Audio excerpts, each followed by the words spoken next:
Hello, friends. Over the last few days or weeks, there has been a lot of concern about an outbreak of Ebola virus happening in Africa, in the Democratic Republic of Congo, and in Uganda. And there is a fear that can this become a disease which can spread to other parts of the world and can it cause illness in India itself. From my point of view, I think there is no need to worry. It's important for us to understand what exactly is Ebola and what is happening as far as today is concerned. Ebola virus disease was first reported in 1976 when two outbreaks happened in Sudan and what is now the Democratic Republic of Congo. This outbreak happened near the river Ebola, and that's why the name's stuck. That is Ebola virus disease. Four of these subtypes can cause significant cases and outbreaks in human. The current outbreak is due to what is known as Bundibugyo Ebola virus. The reason why this is important is that there is no vaccine available currently for this subtype of the Ebola virus. Ebola virus usually spreads through direct contact of infected secretions, which can cause transmission of the infection. Unlike COVID, it is not an airborne infection, and that is why there is no need to worry. This is not an infection which can transmit from coughing or by coming close to a person.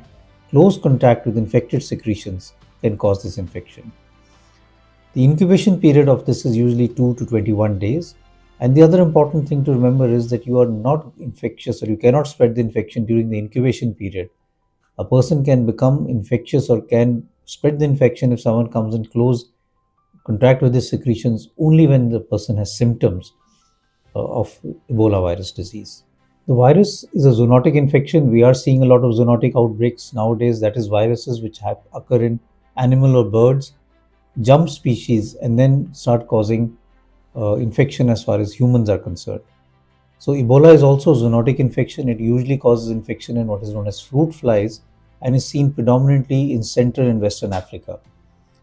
It can cause infection sometimes in non-human primates, and coming in close contact with them or a person who is infected causes the transmission of the disease. The symptoms are usually in the form of fever, body aches, headache, sore throat, pharyngitis in the early stage. There is also abdominal pain, there can be diarrhea, and cramps can happen. This is usually seen in the early stage or the first stage as far as the disease is concerned. In the later stage of the disease, there can be confusion, altered sensorium, there can be internal bleeding or external bleeding, that is bleeding from the mouth, from various parts of the body. That is, you can cough out blood, you can have vomiting of blood, there can be blood in the stools, and there can be spots or a rash in the skin also.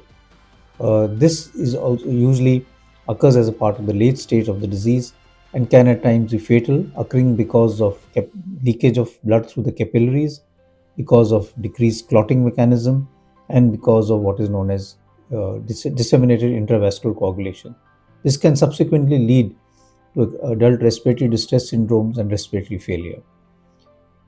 The case fatality is high. It can be as high as 50%. That is, 50% of people who get Ebola will die because of the disease.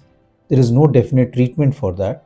But with supportive treatment, 50% of people do recover also. And you can have some late complications after having recovered from Ebola in the form of arthritis.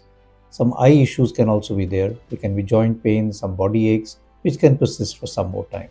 When one had seen Ebola in 2014, one recovered patient had come to India, and what we found and what has been reported in the literature is that the virus can stay in secretions for a long time. It was seen in the tears and also in semen for many months. This patient who had come from Sierra Leone had the virus being picked up in the semen for up to 3 months, and therefore the virus can stay in various secretions for a longer period of time. From our point of view, I think we need to have good infection control practices, screen people who are coming from that area. But there is really no cause of concern. It is not a disease that can spread like COVID-19, very unlikely to cause a pandemic. And close contact is with the infected secretions is the only way that this disease can spread. So friends, I think there is really nothing to worry about. We need to be vigilant. We need to do good screening for people coming from Central and Western Africa, and we need to follow infection control practices. But the chances that this can become an epidemic or a pandemic are very, very low. And I think if we are careful, we should be all right. So, friends, stay safe, stay healthy. All the best. Thank you very much.